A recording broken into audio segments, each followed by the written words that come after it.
So my name is Margaret Ochieng. I would describe my nationality as Kenyan with a British passport. I am the director of the Inclusive Village, a management consulting firm. If I could summarize my work, I would say that I help people and organizations focus on what matters to them in the areas that I work in so they can achieve the most. And it is that very thing about focusing on what matters to you that I bring to this. It's a bit of my story as well. So why am I doing this? Often when I say I work with people to help them focus on what matters, I've realized that often what matters to people are the very things that make us human. It's the connections, it's the relationships we build, it's the voice that we want to use and sometimes don't find the space for. And everyone has the thing that keeps them awake at night. And sometimes the things that keep you awake at night end up being the things that you then end up doing or wanting to do for the rest of your life. So for me, the thing that keeps me awake at night is to look all around me and see people who have voices and talent and a lot to bring to the world, but which is untapped or underused or unrecognized. That's what keeps me awake at night. So, and because it keeps me awake at night, it drives me to want to do something about it. So my work is a bit of my rebellion, if you like. So back in March, I put together, with the help of Taz and Claudine, we were going to have a face-to-face event in Woking, but because of COVID, we decided to bring these events online. And that was, in a way, a really good thing, because then we've managed to be able to speak to so many people from across the globe. These events really are to start a conversation about what makes us us. When we're not using our voices or using the very things that make us us, why might that be? How can we step into the place of authenticity and courage? And how can we explore this question more fully? What will you do with your one wild and precious life? A question that can mean so many things to so many people. A question can almost feel dangerous to some people. And if it does feel a bit risky to you this evening, that's a good place to be, because I asked myself that question many years ago. It has led to a career change. It has led to multiple job changes. It has led to the most incredible journey, which is what I want to share with you, which is what I want to share with the world. So this evening, we will be hearing from Taz about authenticity. And then we'll hear a bit from Claudine as well about what we have lined up for you for the next event. For those who came to our March event, this was the topic that was voted. This is what people wanted to hear. We want to speak about authenticity. So here we are. Welcome all, and I hope you enjoy the next several minutes. Over to you, Claudine. Thank you so much, Margaret. I want to extend an additional welcome to everybody who has joined us from across the world. For the last 27 years of my life, I've been working as a former UK government social enterprise ambassador. I'm also a leadership and personal development coach, and I have an interest in community transformation. I lead a few businesses and a couple of charitable organisations with a keen focus on women's empowerment and encouragement and equipping. And it's with this in mind when myself and Margaret and Taz started to speak about 1 million dreams, I thought to myself, oh my goodness, in the course of my entrepreneurial journey and in the course of bringing community transformation programs, I've had probably 2 million dreams, Margaret. but one of the things that I really love so much about what 1 million dreams means, it kind of reminds me that in our power together, we all have dreams, we all have goals, we all have plans. And sometimes in order to help us bring those dreams, those goals to fruition, we might need a little bit of help. And in the course of running my business, in the course of operating as a government advisor, in my course of being a leadership and personal development coach, I've heard many people put their dreams to the side. And when I ask the reasons why they put their dreams to the side, there's lots of reasons, right? And so that's one of the reasons why I wanted to really support Margaret and Taz in this endeavor, to share with you, how can we step up to our authenticity so that our dreams don't die? How can we step up to our authenticity to ensure that we can live that wild and precious life? So I'll be sharing a bit more with you later on today and in the session next week. But for now, I'm going to hand you over to Taz. Over to you, Taz. Thank you, Margaret and Claudine. So my name is Taz, and I am an organisational and coaching psychologist, and my PhD area is in the area of authenticity. And actually, I'm going to start again with my introduction. Taz is actually my nickname. My name is Tuslim. And it's interesting because as I was thinking about speaking on authenticity today, I started to reflect on my own authenticity and how willing and courageous am I to really show up as who I am, to really allow myself to show up as Tuslim. It feels really strange for me to say my full name because I actually stopped saying my full name or introducing myself as Tuslim from a very young age, probably from about the age of 10 when I went into boarding school. I only heard my name as Tuslim when I was at home in the holidays or with my Ismaili friends and family, so people from within my religious community. And even interestingly now as an adult, a lot of my Ismaili friends call me Taz. My very own sister, who's actually on this call today, Amira, she calls me Taz.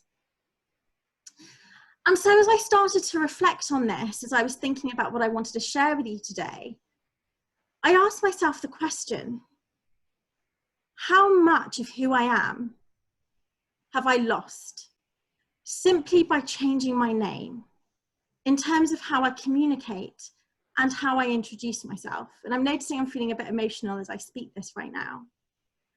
This story that I've shared so far might not resonate with some of you, for those of you who maybe your names are easily pronounced across different cultures and contexts. And it might not necessarily be clear why this is so significant to me, for me to introduce myself in this space as Tuslim. But it's significant because it's the first time I have introduced myself in a professional context using the name that was given to me at my birth. Actually, my sister, who was barely 2 at the time, chose my name because she could pronounce it at that age. So when I was younger, I didn't have the courage, and actually, to be fair, even as an adult, didn't necessarily have the courage or the strength or the persistence to ask people around me to pronounce my name correctly. And I gave up a part of who I was in that moment that I didn't ask. The signal, essentially, it gave to me from a very young age, the underlying message of changing my name from Tuslim to Taz, was that I had to fit in. I had to find a way to make it easier for other people to be able to pronounce my name. My identity, or a big part of my identity, didn't seem important enough for other people to try and get my name right. And so I replaced my name with a different one, Taz. And then I started to really like the name Taz. And so I know probably Margaret and Claudine are going to refer to me as Taz for the rest of the evening, which is absolutely fine. And so we can see that this change, this shift in identity, became so pervasive to the point where I didn't even use my name very often. It feels strange for me to say my name Tuslim. When I talk to myself in my head, you know, probably all of us do that, I refer to myself as Taz. And so it led me, I guess, to this next question or this next thought, which is probably all of us, each and every one of us, have parts of ourselves that we deny, parts of our personalities that we feel that we need to rein in. For me as an extrovert, that's definitely something that I experience, really having to rein in my big personality.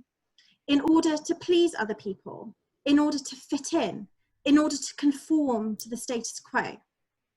And this speaks directly to authenticity. And it's why it's so hard for us to bring the best of ourselves, all of our unique qualities, all of our quirks, all of our eccentricities into our everyday lives. It's why so many of us find that we wear masks, that we're afraid to be who we're meant to be, and why so many of us, including myself, spend a lot of time hiding and not sharing our skills and not sharing our talents with the world, not living our dreams, and perhaps not even asking the question, that beautiful question that Mary Oliver shared in her poem, what do I want to do with this one wild and precious life? Many of us, and I would say particularly those of us who are women, and particularly those of us who are women of colour or people of colour, we've been fed this message that it isn't okay to be who we are, and therefore we have no choice but to try to become somebody else. And this quote that I want to share with you speaks to this. It's a really beautiful quote. To be nobody but yourself in a world which is doing its best to make you everybody else means to fight the hardest battle ever. I would love to see a yes in the participants box. So clicking on yes or no if this quote resonates. And I'm going to read it again. To be nobody but yourself in a world which is doing its best to make you everybody else means to fight the hardest battle ever. I can see that it resonates with a few of you. So in this context then, how do we find that courage to step into vulnerability, to allow ourselves to be seen, to allow all of our best qualities to shine through?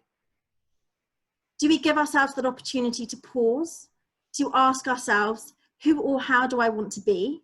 Whether that's in our professional life, our personal life, our family life, or just in life in general. This quote is essentially saying to us, do we dare to be ourselves in a world or in an environment that is pushing and pulling us in all kinds of different directions? How do we find our voice? How do we grow into the leaders that we're meant to be in this world? And just to give you a couple of examples of the ways in which we're pulled and pushed in different directions. So for example, as leaders, I know many of you who've joined us today are leaders and managers. And we do as leaders have to be all things to all people, particularly in the current COVID-19 context.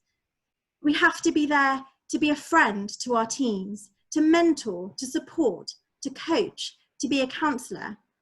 We're asked to give direction, but we're also asked to provide autonomy. We're asked to be really flexible and adaptable, but we're also expected to be decisive.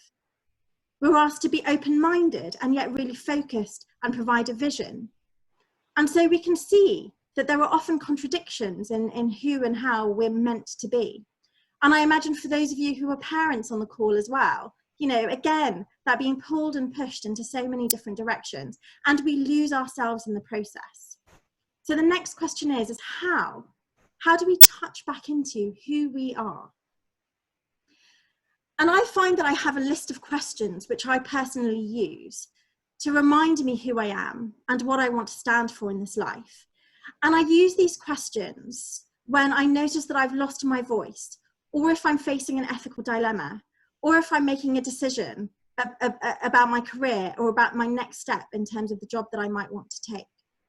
And the first question is, who or how do I want to be? And I've put as a psychologist in there because I am a psychologist. And you can fill in the blank with your own career or with the word life. You know, who do we want to be? How do we want to show up in this world? What values and ethics do we want to live on a day-to-day basis? And what I find with this, though, is that even if I know, so once you have identified your strengths, once you have identified your values and your ethics and what you want to stand for, I don't know if anyone else still finds that they get derailed. I know that I do. I know that I find that I still get derailed. And I'm going to share with you an example because I think it's an important example, and this might be interesting, I guess, for Claudine and Margaret to hear. But when we were putting together our biographies for this session, I got caught up in comparing mine. I was really happy with my biography when I first put it out there, or when I first shared it with Margaret, who was putting the flyer together. And then I read Claudine's, and then I read Margaret's. And the thoughts that showed up were, well, I'm not good enough. How on earth can I speak alongside these two amazing women? And the reason why I'm sharing that with you is because I think that we can so easily get derailed. And it was at that point that I felt it necessary to reach out to Margaret and my friends so that I could really touch back into my worth and my esteem and my values and show up here with strength and in my authentic space. But the other thing I wanted to share was that it was so important for me not to change my biography in too much detail so that it sounded similar to Claudine and Margaret. It was so important for me to still show up as who I was and share with you the person who I wanted to share. And it takes courage. It takes courage not to change, right? It takes courage to stick with what I'd originally decided. I edited it slightly so that it was the same length as Claudine's and Margaret's. But it was important, I think, to stick with that. So don't be afraid to be who you are, even if it's different from the people who you really respect and admire. So as I say, once we've identified who we want to be and what we want to stand for, which is hopefully grounded in our strengths and in our values and perhaps in our cultural heritage, things can become a lot more trickier. And I'm going to give you an example of what I mean by this. So imagine that you were applying for some jobs, and imagine that you were offered 2 interviews. You have interview A, which is the job that you absolutely want. This is the perfect job. This is your next step in your career. This is the be all and end all. This is going to take you to the level that you want to go.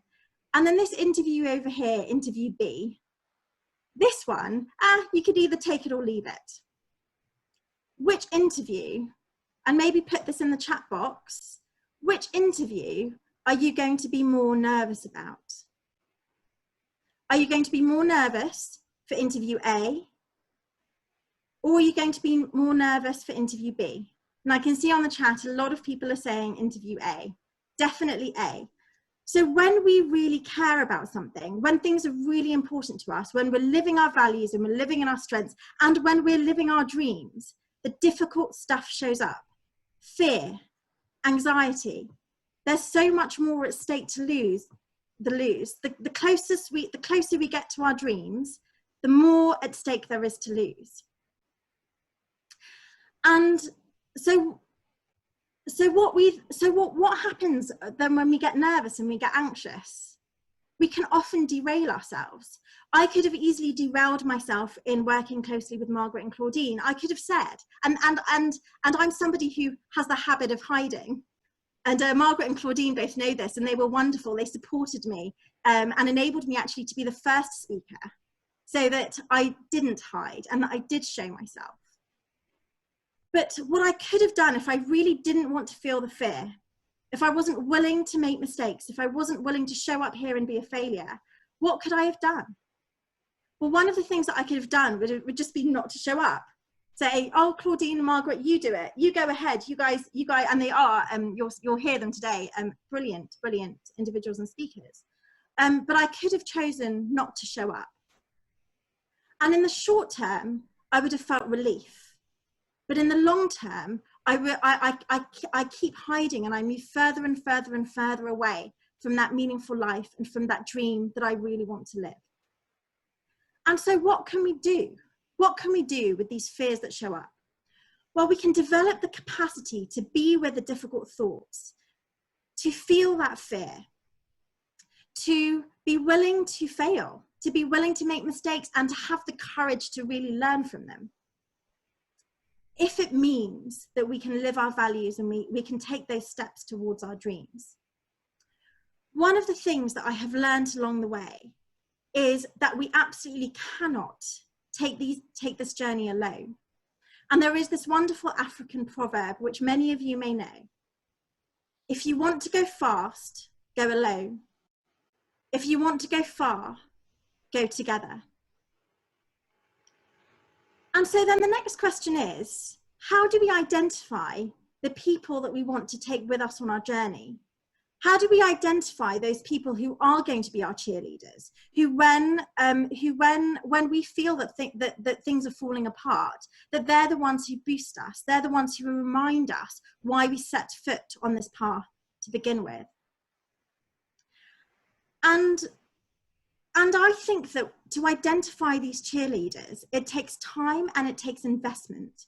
So all of my cheerleaders, many of whom are here today, my family, Margaret, Claudine, my wonderful friend Lauren, who is always willing to be a guinea pig, and when I share all my content with her, when I practice, my sister, and various other friends. These are relationships that are reciprocal, and these are relationships that are grounded in generosity.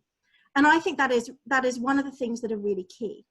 The other thing that I think is really key is that we don't just surround ourselves with people who tell us what we want to hear. So for example, one of my mentors, Bina Condola, he and my dad actually as well, I think he's on this call. They are brilliant cheerleaders because I know that they want me to succeed. So I know that they want me to succeed. So that is one of the signs of a good cheerleader. They want me to succeed, but they tell me the truth and they give me really hard feedback. But I'm able to receive it because I know that their intention is to be supportive and to take me to that next step, or to enable me to move forward towards my career. And I think it's also important then that we also identify those who are not our cheerleaders.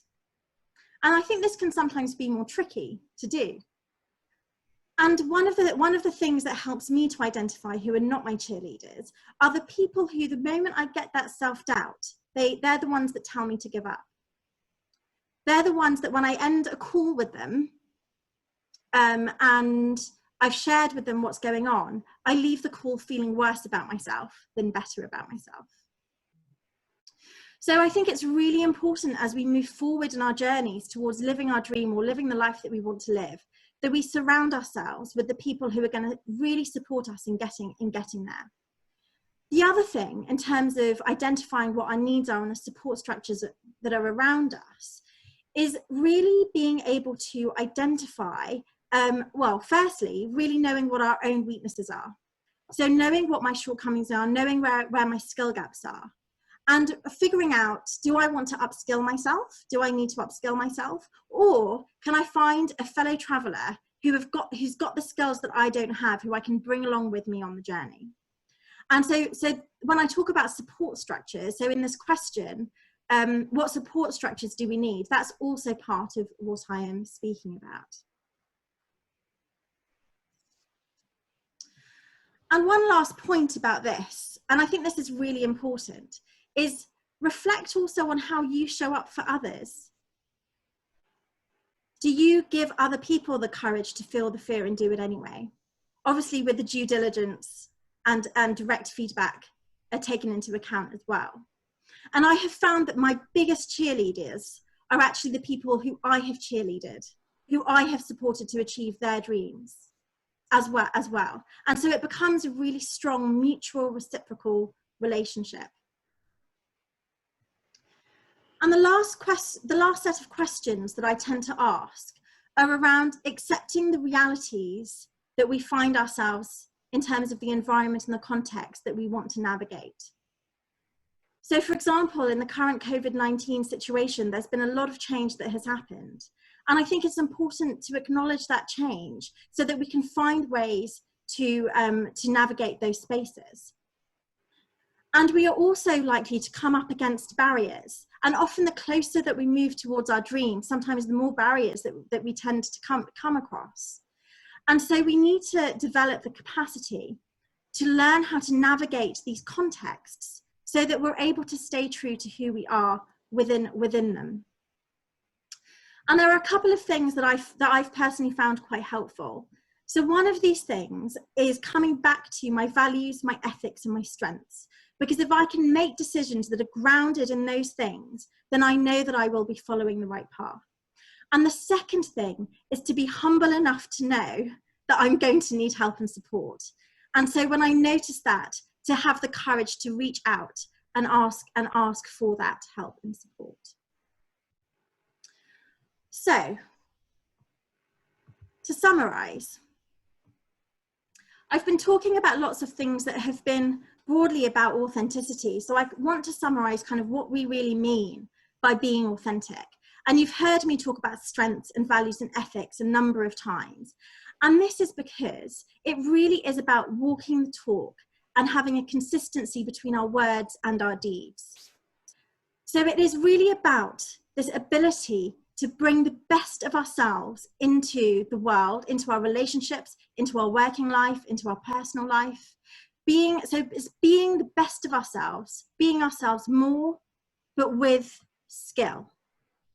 And this skillfulness is really important, because being authentic does not mean that we just tell everybody everything that's in our minds, because that sometimes can cause harm, and that's not okay. What it really means is being consistent with our words and with our deeds, having the courage to live our values and live our ethics, and take those steps towards what it is we really want to do and be, and have the courage to allow our strengths to be seen and not hide away. So, before I pass on to Margaret, we do have a few minutes. I would like you to reflect, and please do share this in the chat. And as I've been talking, I've not been following the chat, but I am going to open the chat up now so that I can see what some of you have been sharing. But what I would like you to think about is, what are some of the things that you do to accommodate the people around you? And what parts of yourself might you have lost in the process? So really think about some of those things, some of the qualities, some of your strengths that you don't let people see, and think about why you don't let them see that. And are you able to identify some courageous moves that you can make to reconnect with those parts of yourselves? And what might you gain if you're able to bring these qualities back to life? So again, I'm gonna just give you a few minutes, and I would love you just to share some things on the chat. Just name some of your strengths and some of your qualities that you want to reconnect with. Maybe it's joy, maybe it's laughter, maybe it's a big personality. Maybe it's that you talk a lot. Maybe that it's you're really funny and humorous and you've forgotten that part of yourselves.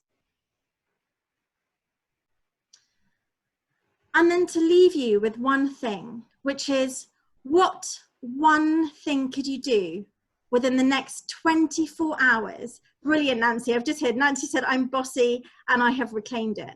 And actually, I know Nancy really well. I absolutely love that. Nancy's someone who really does show up. She brings all of herself to the table, and it is really, really wonderful.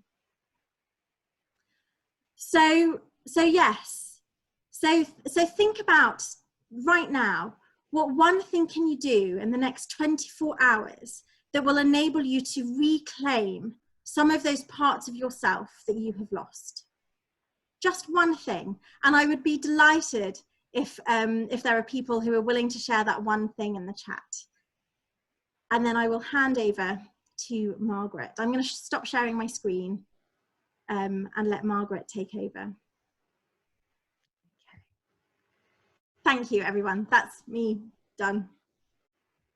So take a lovely, fresh, pausey breath, type something in the chat, and then we're going to move on slightly from where we are right now.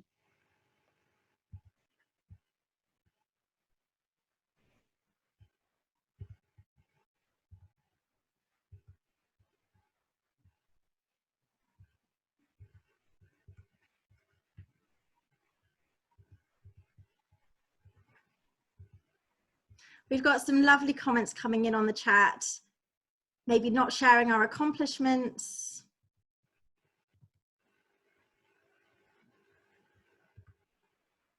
Brilliant. Thank you, everybody.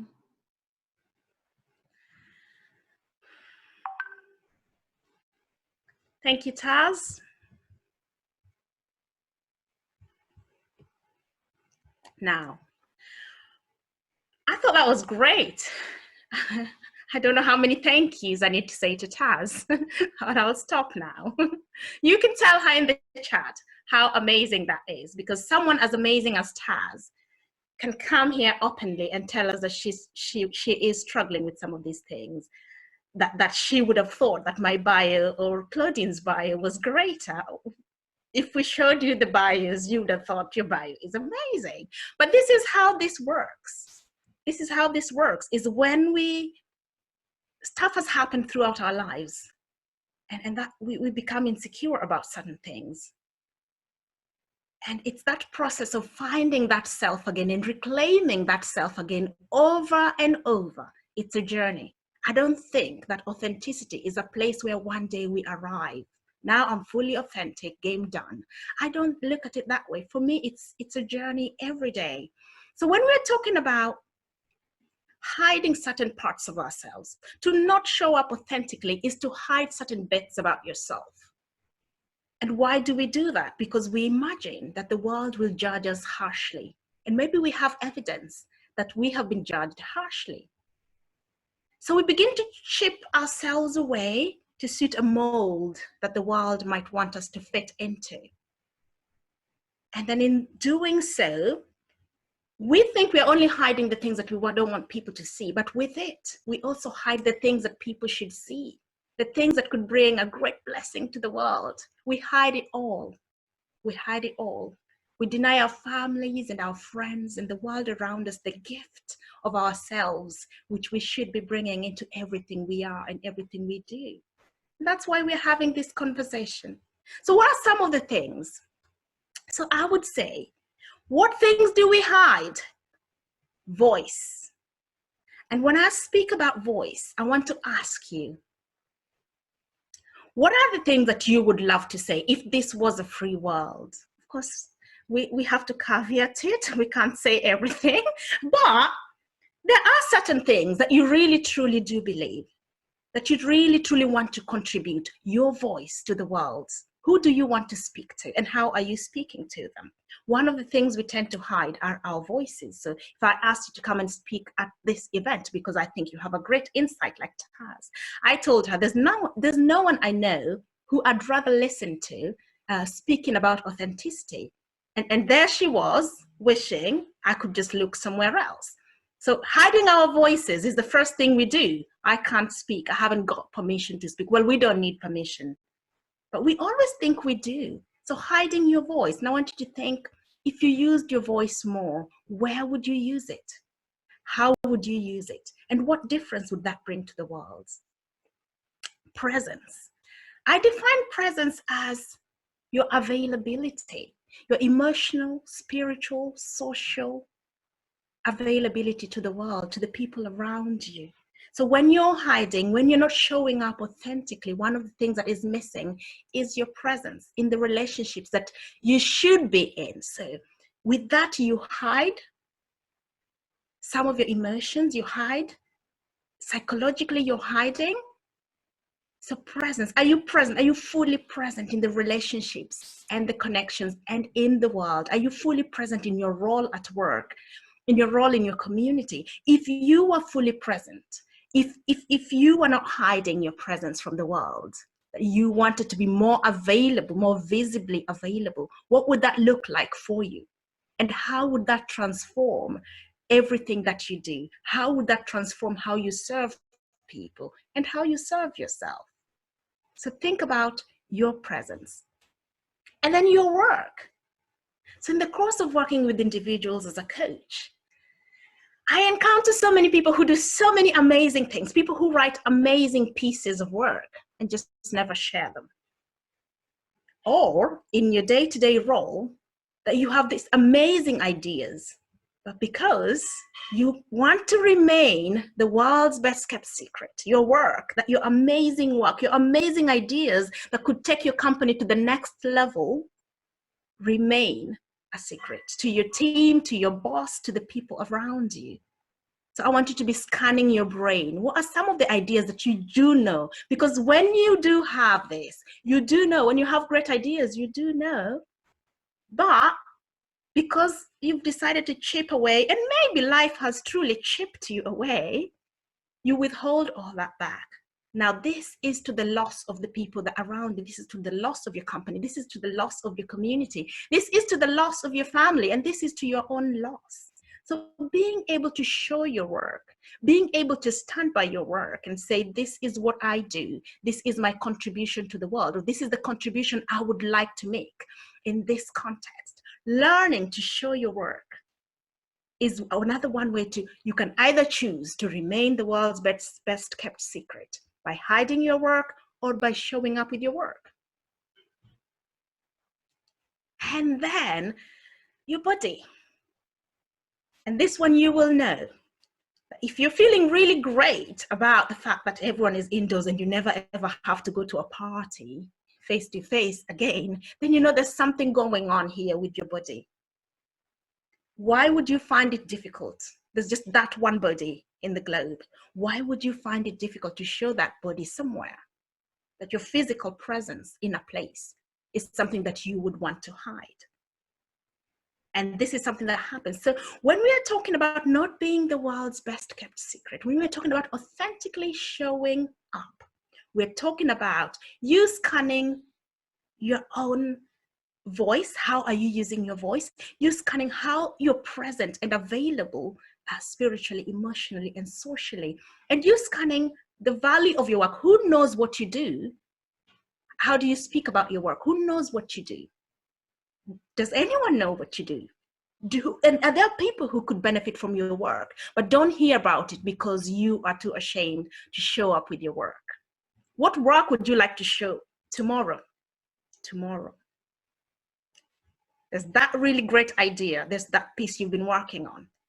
If you weren't hiding, you would show it tomorrow. So we do hope by the end of this session that you will have something, you will have moved a bit closer to that. And then we've talked about your body. But I want to tell you a story.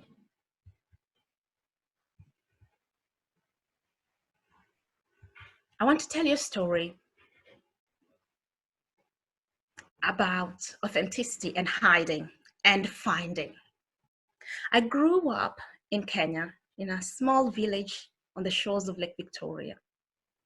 And when I was little, we were told loads and loads of stories. And some of these stories, I hope by that I have explained the accent, just in case you're wondering. Sorry, I didn't get to it earlier. And these stories that we were told, some of them were really spooky. As a child, I found some of them really spooky. And some of them I'm just beginning to understand now. And I'm going to tell you a shortened version of one of those stories. It's the story of a fisherman who had been fishing for years. And one evening, he went to do what he always does, catch some fish in the evening. So he takes his boat down to the lake and he casts his net. It was a difficult fishing season. Not much was coming out. And then he catches something this one evening and he's really excited. So he pulls it back onto his boat and he rushes to see what it is. And he's excited. But as he unravels it, he realizes that it's not fish. It is something rather scary. It is a skull, a human skull. And he has to decide. So in his fear and panic, he panics and he throws this skull back to the bottom of the lake. And he rows his boat and he goes back to the shore and he goes home. And he gets into bed and he says, I will forget this. I never ever want to think about this again. So he goes to sleep and he hopes that tomorrow he wakes up and he will never think about this. Actually, he decides, I am never going fishing again. The lake is a spooky place. And he sleeps and he wakes up in the morning. And when he wakes up, he is still thinking about the skull. And day after day, he's thinking about it more and more and more. And also he needs fish. So he has to go back fishing. So he takes his boat and he says, if I catch the skull again, I will deal with it. If I catch fish, I will be grateful. And he goes back and he does his fishing and he catches some fish. And then when he's just about done, he pulls something and he knows what it is. So he has a choice to either toss it back to the bottom of the lake because he's already got fish, or to pull it out. And this time he makes a different decision. He pulls it out, he puts it in the boat, and it's a skull, and it's still scary. And he rows his boat back to the shore, and he takes it out, and he puts it on the shore, on the grass, right there. And he begins to examine it, and he asks it questions. What are you? Who are you before you became a skull? What can I do with you? What value would you bring me? Did I find you or did you find me? And as he begins to ask these questions, exploring this relic in the dim light of the moon, he begins to cry. And his tears are flowing. And as his tears flow, they fall onto this piece of bone. And he drenches the bone with his tears.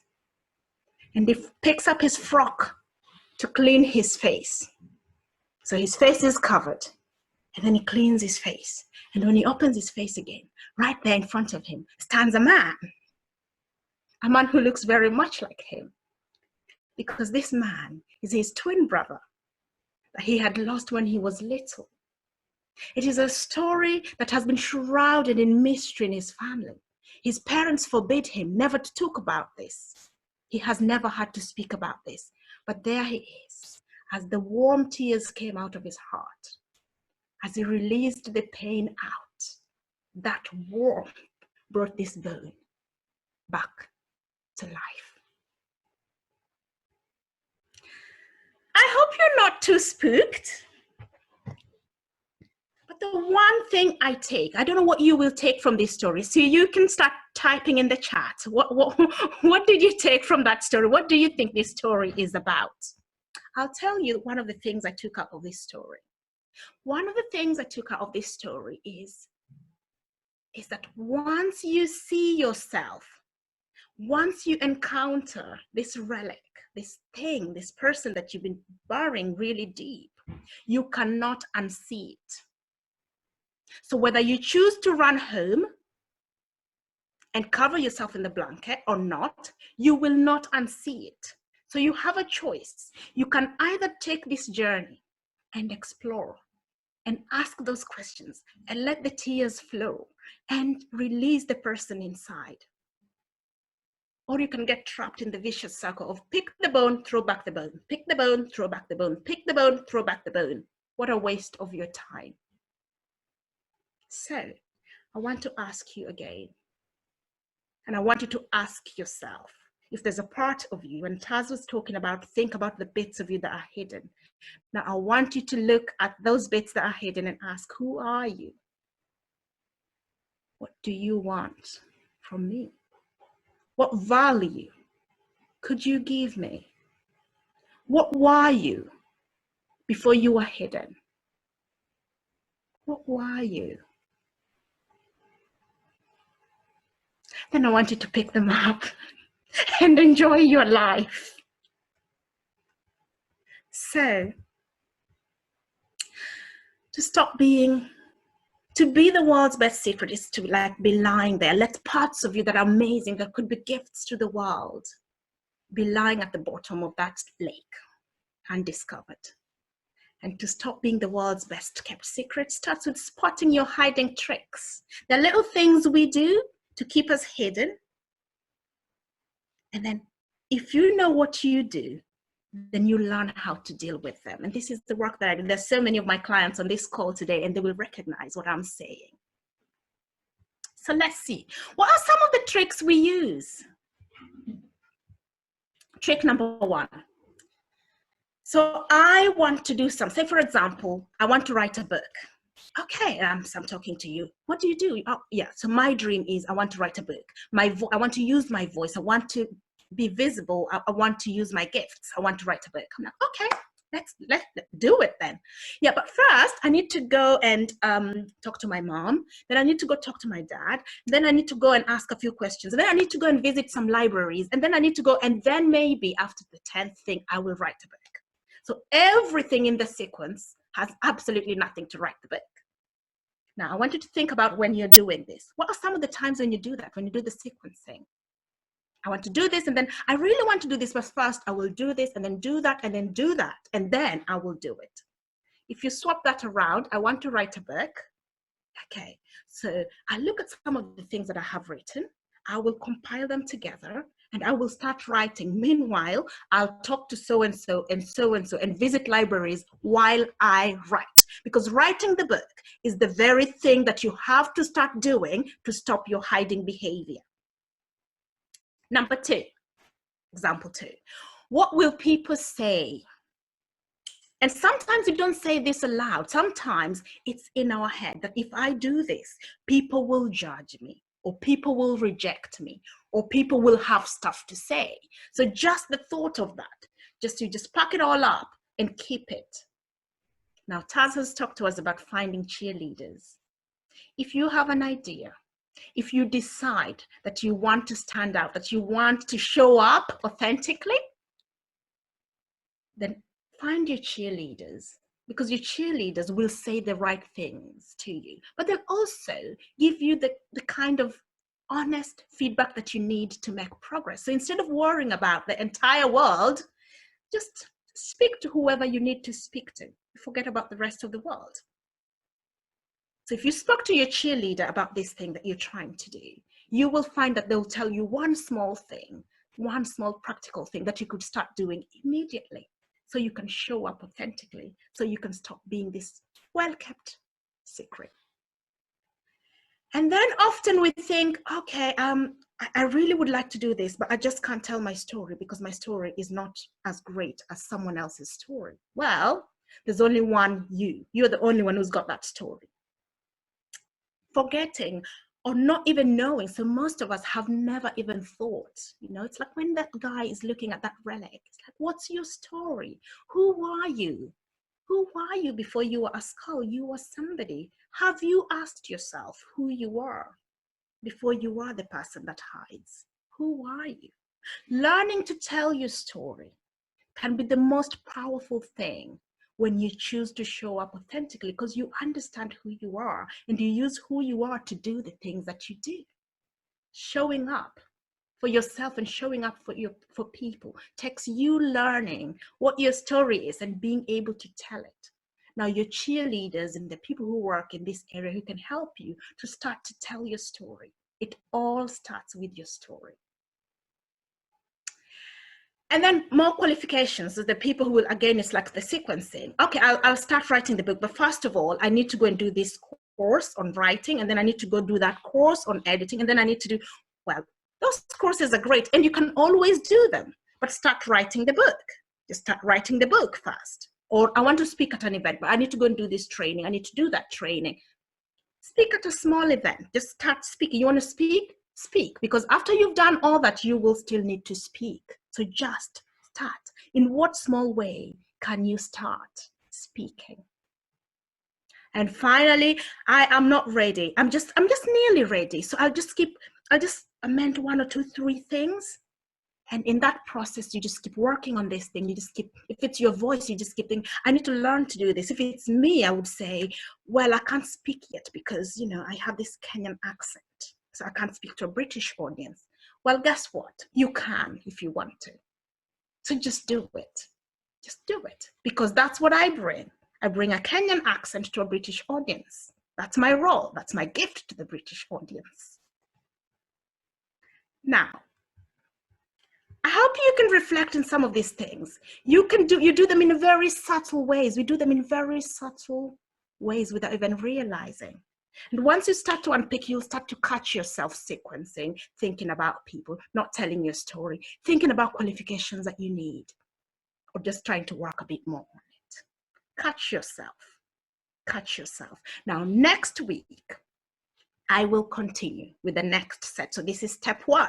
Know what it is. Step 2 are a few things that you can practically do. So if you do want to come up, Claudine is going to talk to us a bit about next week, but that's the bit I will be plugging in next week. So I haven't finished this conversation with you yet. But meanwhile, before I hand over to Claudine, those who are in East Africa, our partners in Kenya will be holding an event on the 6th of June. It's called Couples in Lockdown. So look out for this event. You can go to Eventbrite in the next couple of days. It will be there. We've done an event before. It was amazing with them. And this event is born out of this. These were women who sat in our first event and thought, I want to speak to families. I want to speak to couples. And out of that, their dreams were born and they're running away with it. And we are so proud. So if you're in East Africa and you would, or anywhere in the world, and you want to join them on the 6th of June, please do so. We still have our event on the 26th of September, subject to lockdown rules. We will have this event whether online or not, or face-to-face. So again, you can go back and look at Game Changers event and you book yourself in. We only have 35 spaces for that one, a really small event, because we want people to work practically on a particular goal and try to achieve it in a short time. Right, I will finish there. Thank you for your time. Do put something in the comments. We will be reading the comments, and I'll hand over to Claudine. Thank you so much, Margaret, and thank you so much, Taz. Now, next week, I have the awesome task of following on from the platform that Taz has shared and Margaret. And whilst I'm speaking, if you go into the feedback poll that Taz has just put on the screen, whilst I'm speaking, you can complete the feedback poll so that we can get your feedback with regards to today's session. But next week, I'm going to be sharing with you from a number of different perspectives.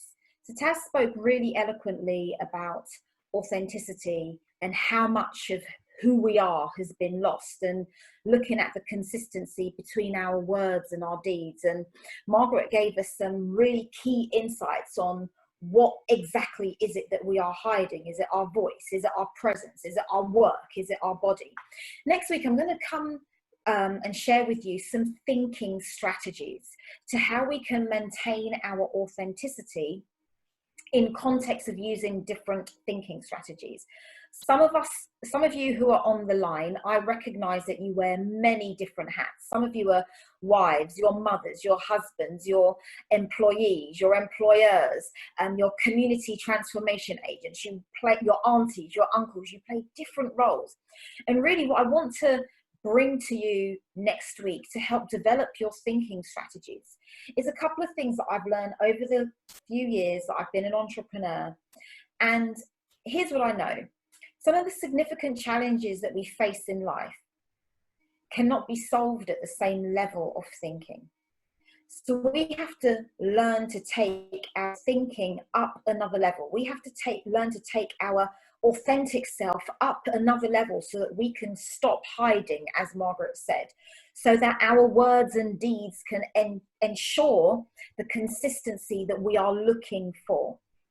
As I was reading some of your comments in the chat and reading some of the notes that you were writing about the strategies that you want to fulfill and the plans that you want to fulfill, next week I'm going to be sharing some tools and tips of how you can bring those things to fruition from a place of authenticity. How can I do that? I've had to learn to do it myself, right? I wasn't born an entrepreneur. I had to learn. I had to take my thinking up another level. I had to go back to study. I think those are one of the things that I've seen in the chat. Many people have been saying that they are qualification kings and queens, right? Before we make progress, we want more qualifications. But there's that famous saying that says, feel the fear and do it anyway. So next week, that's what I'm going to be speaking to you a bit more about, so that at the end of this session, when we talk about living your wild and precious dream, you can really sit back on the 26th of May when we finish at 8:30, at 8:31 on the 26th of May, you can start creating your own action plan. You can start creating those building blocks that you need in order to make your life and your one wild, precious dream put legs and wings on that dream, so it no longer becomes a dream, but it becomes something that you live out in its true authenticity, because you have made it to be so. So I look forward to seeing you next week, and I'm going to hand back over to Margaret. I'm not sure if she has any further announcements.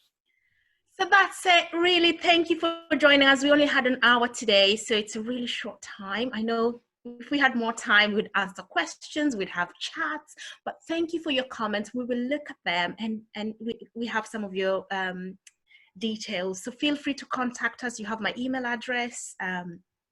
Contact us, and we can continue this conversation outside of this call. So if you haven't signed up for next week's session, please go back into Eventbrite using the same link and sign up for next week's session. We hope to see you on the 26th of May, 7:30 p.m. same time.